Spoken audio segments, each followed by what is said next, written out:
मातरम, वंदे मातरम, भारत माता की जय।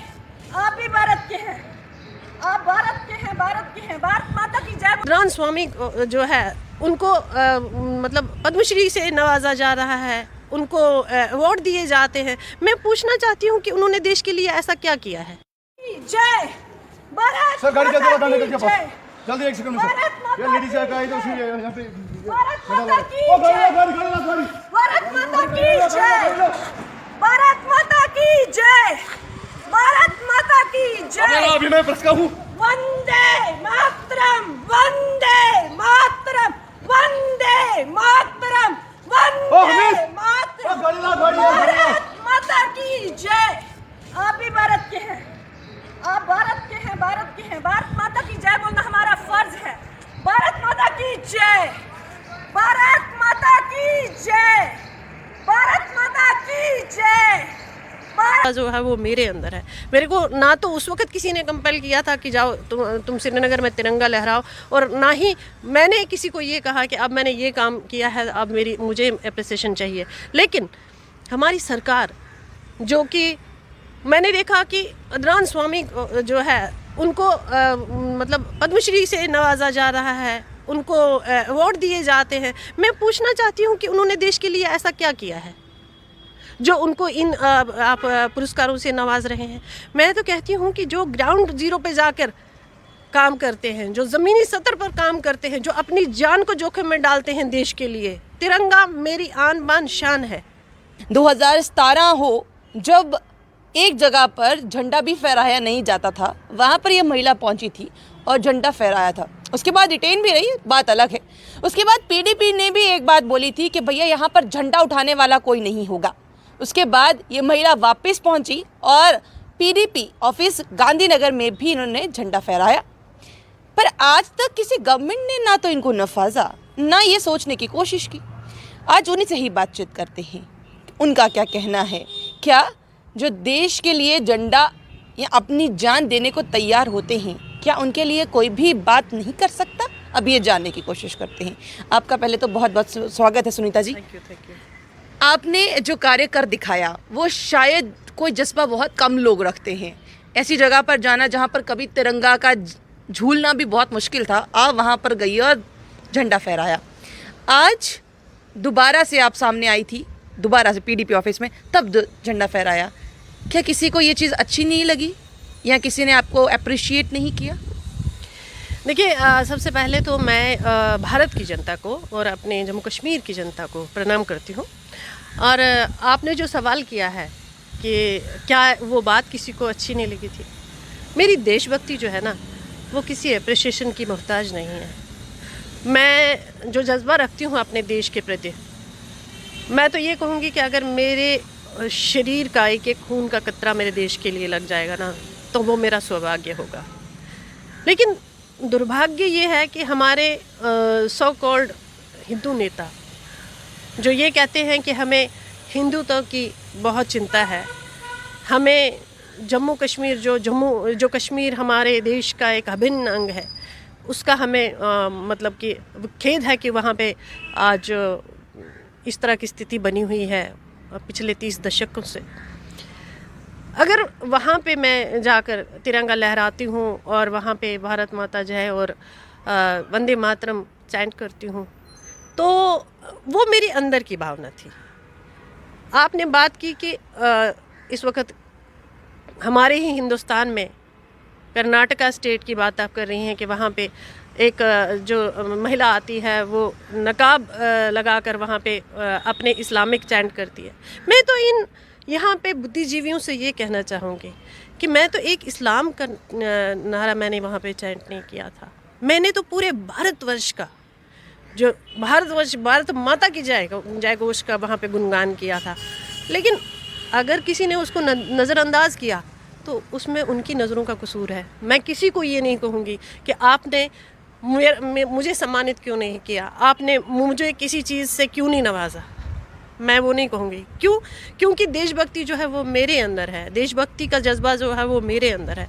मेरे को ना तो उस वक्त किसी ने कंपेल किया था कि जाओ तुम श्रीनगर में तिरंगा लहराओ, और ना ही मैंने किसी को ये कहा कि अब मैंने ये काम किया है, अब मुझे अप्रिसिएशन चाहिए। लेकिन हमारी सरकार, जो कि मैंने देखा कि अदनान स्वामी जो है उनको मतलब पद्मश्री से नवाजा जा रहा है, उनको अवार्ड दिए जाते हैं। मैं पूछना चाहती हूँ कि उन्होंने देश के लिए ऐसा क्या किया है जो उनको इन आप पुरस्कारों से नवाज रहे हैं।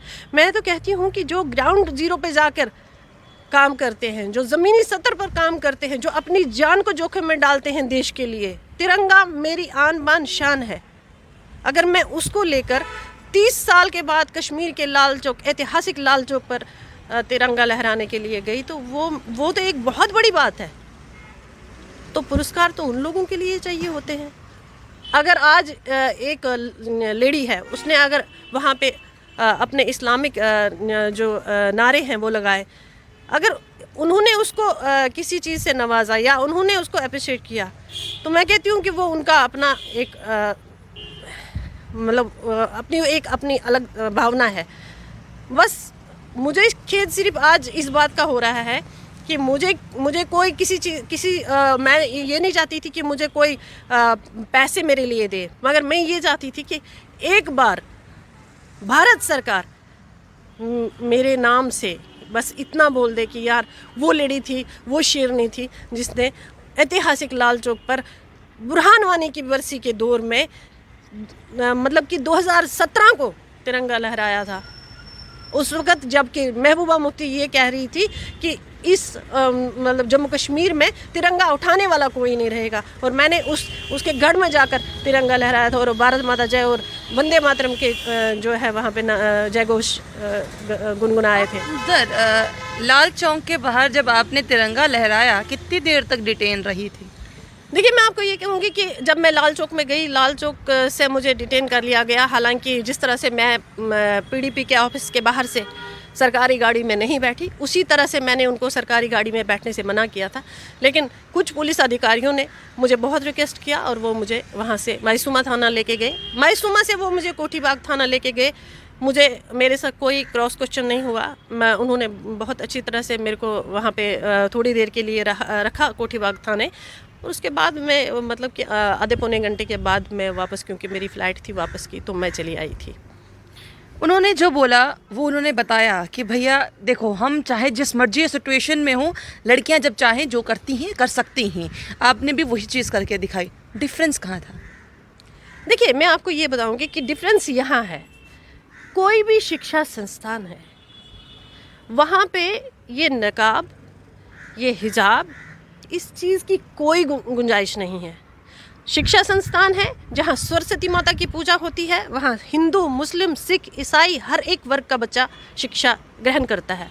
वहाँ पे स्पेसिफिक कोई भी ड्रेस कोड नहीं होगा, वहाँ पे वही ड्रेस कोड होगा जो वहाँ की यूनिफॉर्म है, वो उसी यूनिफॉर्म को लगेगा। अगर भारत में ये होने लगा कि भाई यहाँ पे हम ज़्यादा हमारी मतलब कि हम मेजॉरिटी में हैं तो हम अपना अलग से ड्रेस कोड बना लेंगे, अगर हम कहीं और पे हमारी माइनॉरिटी है वहाँ से अलग ड्रेस कोड होगा, ये सब कुछ भारत में नहीं चलेगा। और मैं सब अपने इस वक्त जो चल रहा है, मैं सब लोगों को ये कहना चाहूँगी कि अरे छोड़िए, ये स्टंट बंद करिए, ठीक है? इन स्टंट्स पे बात करना बंद कर दीजिए। लोगों का जो इस वक्त जो कंसंट्रेशन है उसको डाइवर्ट करने के लिए इधर उधर मत भटकाए लोगों को।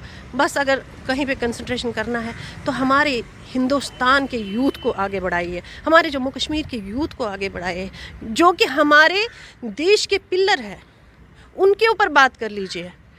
ये जो छोटी मोटी बातें हैं ना, आज किसी ने बोला कि आप जीन पहन के जाओ, कल किसी ने बोला आप हिजाब पहन के जाओ, आप नकाब पहन के जाओ, ये बिल्कुल जो बातें हैं ना, ये छोटी छोटी बातें हैं। मैं कहती हूँ कि हमारे देश के बहुत बड़े बड़े जो दिग्गज नेता हैं, उन्हें इस चीज़ को एक ही बार में ख़त्म कर देना चाहिए, ये कहकर कि ये छोटी छोटी बातें हैं, इनको कोई भी मतलब कि बहुत ऊंचे होकर इस चीज़ पर बात नहीं की जाएगी। बस इतना होगा कि जो सुप्रीम कोर्ट ने कहा है कि कहीं पे भी इस तरह का कोई ड्रेस कोड नहीं चलेगा।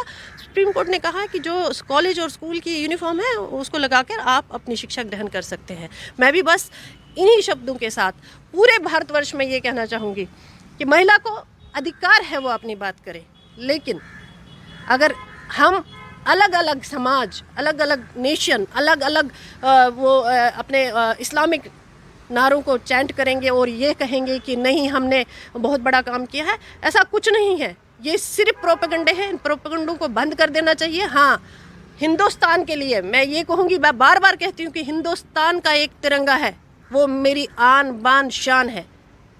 उसका तिरंगा लहराने के लिए अगर कोई भी किसी भी हद तक जाना चाहे वो जा सकता है।